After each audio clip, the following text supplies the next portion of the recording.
कुछ साल पहले तेरे जैसा ही एक कॉकरोच आया था यहाँ तोता बनने के लिए। शायद तूने मेरा नाम ठीक से नहीं सुना। DJ BX music studio Pratap Dighi से प्रताप दिघी से प्रताप दिघी से।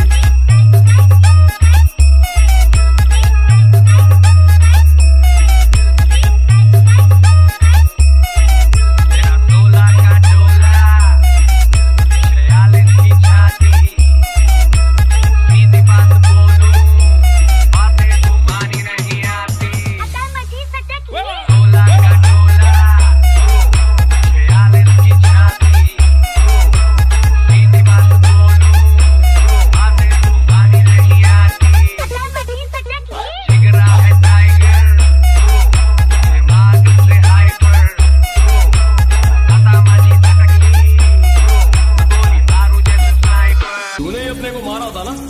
मैंने कब मारा था तुझे? तू तो अब भी जिंदा है। चीचा कहानी नहीं सुनाने का चीचा। अब उनके दिमाग में भी दिमाग है। DJ BM म्यूजिक सेंटर 7 मील से। DJ BX music studio Pratap Dighi से प्रताप दिघी से।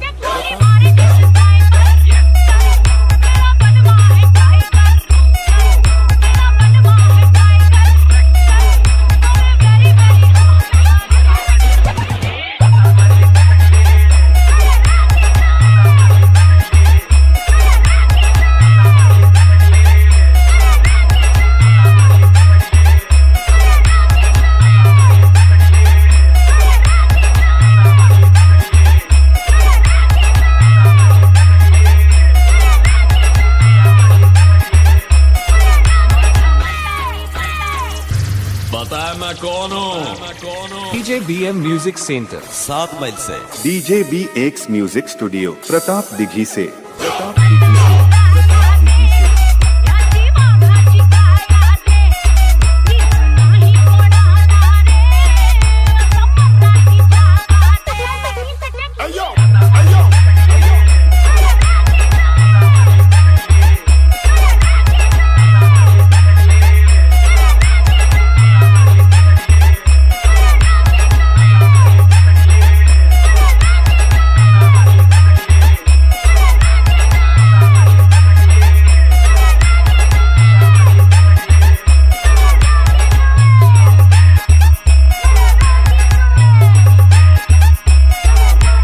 DJ BM म्यूजिक सेंटर 7 मील से।